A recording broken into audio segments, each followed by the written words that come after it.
Hello, everybody, and welcome to another stream by yours truly, Tabletop Junkie. It says here I'm talking very loud into my mic. Let me see if I can turn my microphone down just a little bit to start hindering it from going in the red. So let's see here. Making proper adjustments. Okay, I think we're good here. Welcome to another stream of Tabletop Junkie, and I'm your host, Tabletop Junkie. Another tabletop stream. So today we're going to be talking more about Castles and Crusades, House Rules. This is House Rules Part 2 because there's a couple things I do want to start covering a little bit more. I want to start covering treasure generation. I've been thinking long and hard about this. Unfortunately, due to how treasure generation is in Castles and Crusades, I have decided that we are going to be doing a whole entire loot pad. And here's the reasons why. So I am actually going to pull up the Monsters and Treasures manual, and we are going to go through what I have to look at when generating this loot. And I'm not going to bog down the game to generate loot. It's not going to happen for me to do that. It's not very fun for me to do that. So here's what I'm going to do. I'm going to show off some...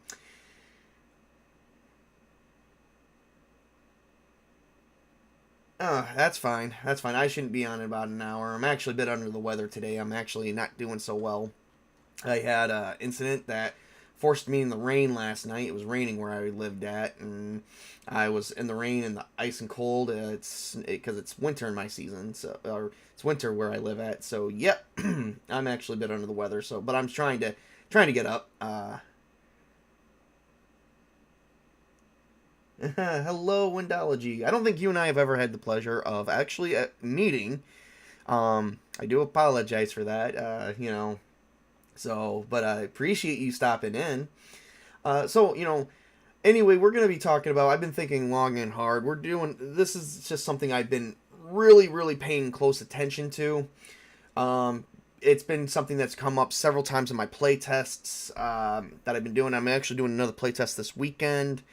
Regarding my just making sure my module that I'm going to be running my players through is going to be able to be beaten, and balanced. And so far we are showing good results, very good results. So let me show you guys what I'm looking at.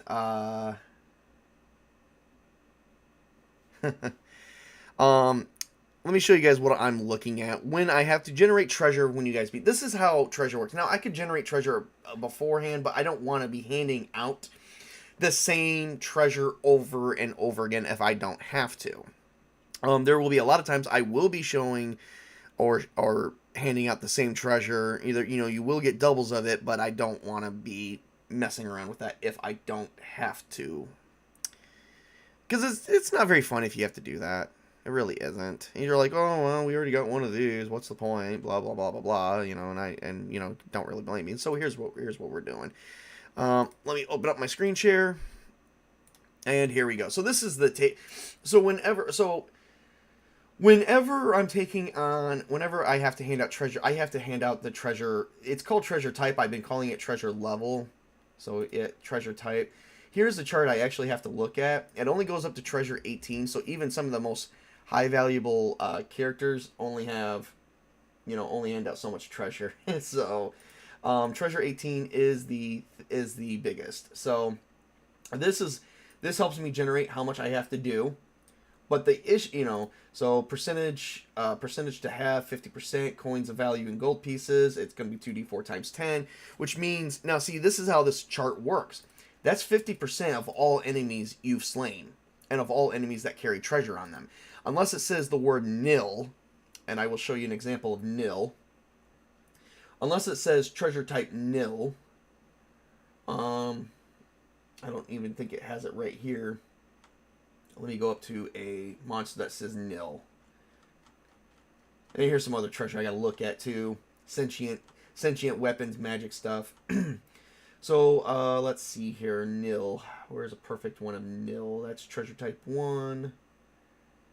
XP C below. I don't really like that one. Treasure C below. Don't like that one either. Where is nil? Okay.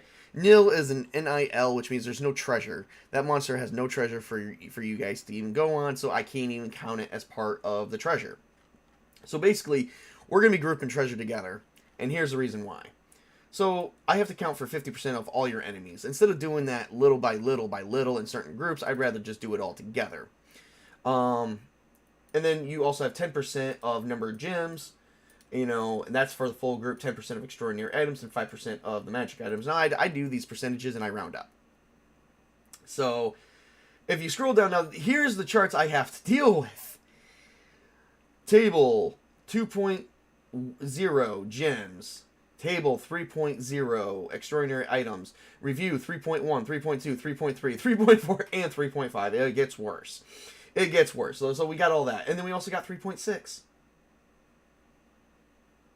Table 4.0, 1, 2, all the way to 9. Now here's where it gets kind of dicey at. Let me go here. So 4.1 to 4.9. And then you get to table 4.3, which says you got 4.3A, C, D, and E. They skipped B for some reason. So, because 4.2 is, 4.2 is that, 4.3, A, B, here's B, B is weapon bonuses, which comes up in something else. B, C, D, I have to consort with all of these. And 4.4A, B, C, D, and 4.5A, 4.5B, 4.4E. You're getting the point. So, yeah, I have to do this. If I do take the time to do this during gameplay, it's going to take up a lot of time. We only have a 2-hour window. I'm sticking to a 2-hour window and limit for everybody because I know some of the guys that are going to be playing in this game is going to be overseas.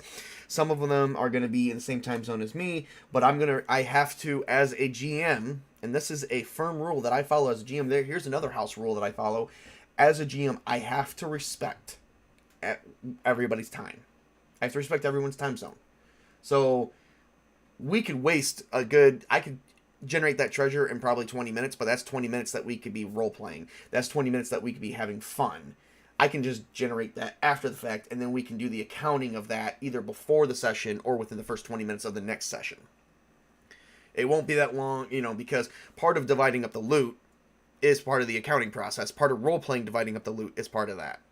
So the loot could be thrown so whenever the characters take a minute to stop and rest, they could throw their loot in a pile and sort it up for the next part of the session. And they could actually do that in a full role-playing thing. So when I generate the treasure, I can't do any I can't participate in any role-playing. I can't have my players participate in any role-playing. So generation is fine. However, we don't actually have to do it. Generating the treasure outside of game is one thing, but we don't have to divide it up outside of roleplay or outside of the session. We can use that as part of the session to create drama, to create elements between friction and like we could generate what's the term I'm looking for? Relationship status is not right. What is the term?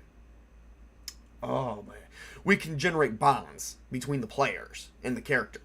Not between the players, but we can generate bonds with the characters, and the bonds these characters can create bonds with other characters. So, that would be a good way of showing that. It is a good element to do, and I think I'm going to try that out and see how we do for the first session or so. That we're doing it that way. Let's see here. We are going to read some comments here. Of course, Wendology's just saying hi to Archer. So that we don't need to say that, but we just did. And then Archer Cullen, sounds good. Thinking about it, the only treasure you really need to generate at the time is probably useful items found on dead enemies, such as potions and weapons and stuff.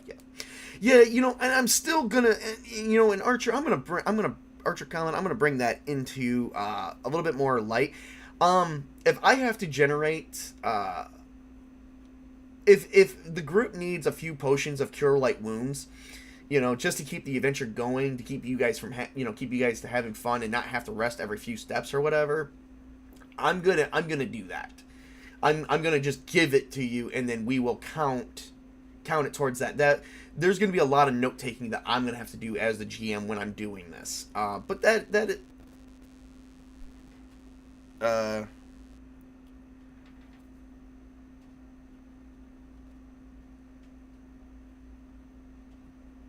Sorry about that. I just had a phone call, and I have to take the phone call here pretty soon, so I won't be able to um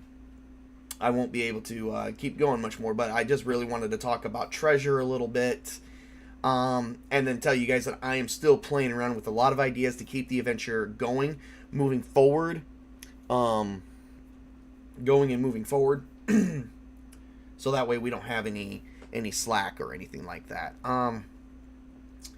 I don't know what else to really do. I definitely wanted to touch base on this regarding treasure, because I don't want to just throw it at everybody. This is just a house rule I decided to go with.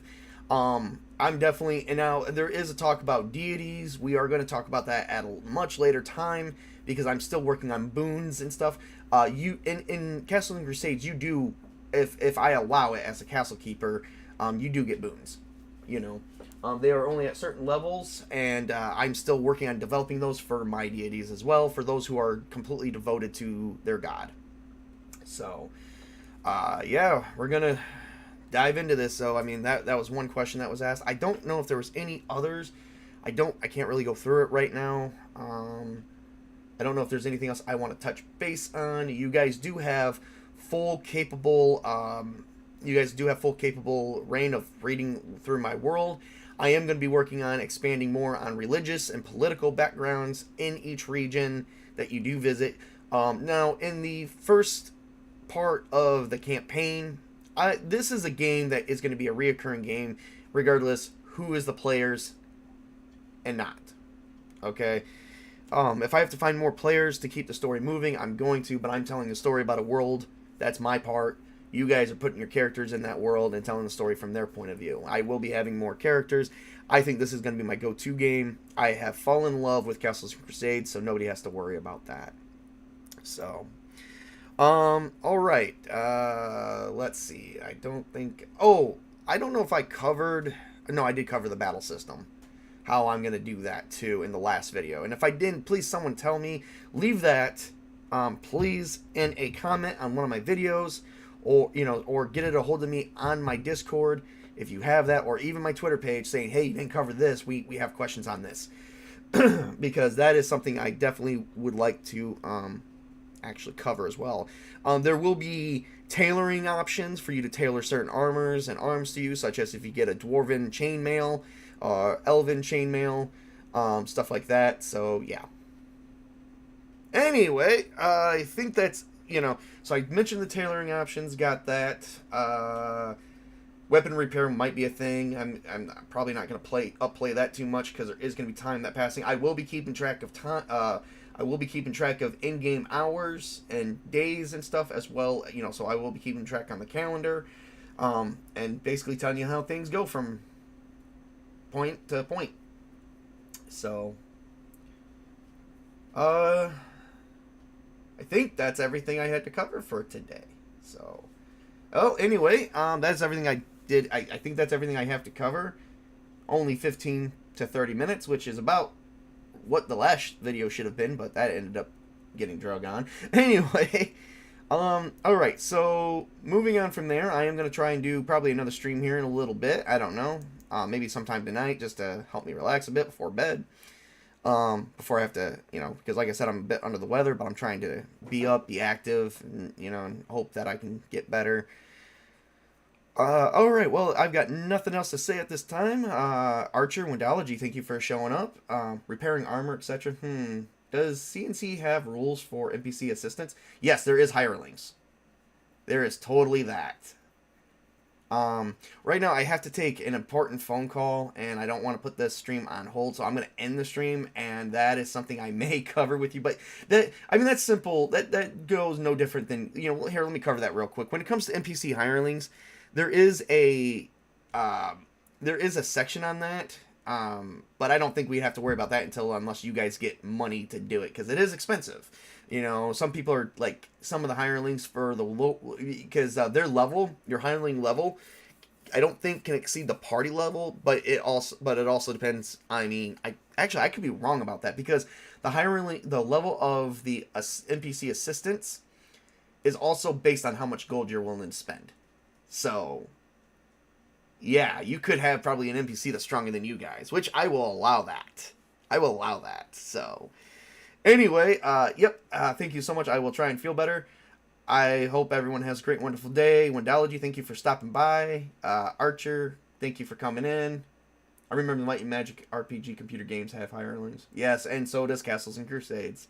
So, all right, everybody. Have a great and wonderful day. I just wanted to cover this really quick.